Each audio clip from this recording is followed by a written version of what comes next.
Hey, everybody. It's great to be with you. One of the things that I find leaders really need to be able to support teachers when we get to deep to transfer learning is making deep learning doable. Often we see conceptual frameworks of deep learning. We speak to our teachers in these grandiose visions and ideas, and teachers are looking to figure out, what do I do tomorrow to support my kids? I've never found a teacher that doesn't agree with deep to transfer learning. I think that what I find is that teachers are trying to figure out, what do I do on Tuesday morning at 9 in the morning with my kids?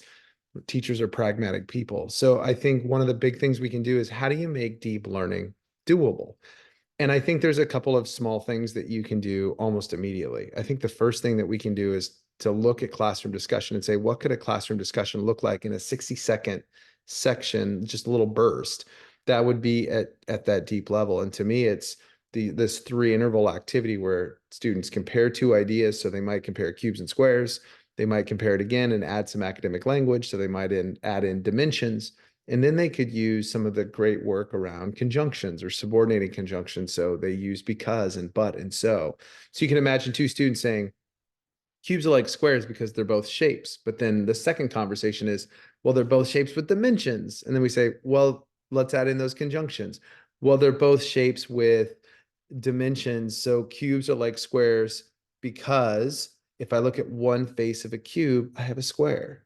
And then another sentence would be, we would say cubes are like squares, but cubes are three-dimensional and squares are two-dimensional. Cubes are like squares. So if I have six squares, I can make a cube. We could add in two-box induction where students compare ideas. So you can think of two Venn diagrams where it's just, how are these similar and different? Use because, but, so.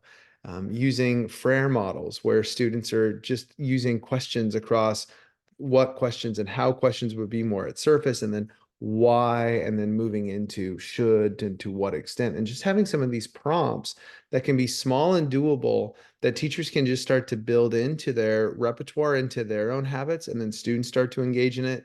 And then what we start to see is 3 to 5 minutes of deep learning happening in our math class, and then another 3 to 5 minutes. So the whole idea is, how do you really shrink the change and make deep learning and transfer learning doable? And I think that's the challenge for us as leaders. Do we have the courage to go slow and make deep learning doable? Thanks, everybody.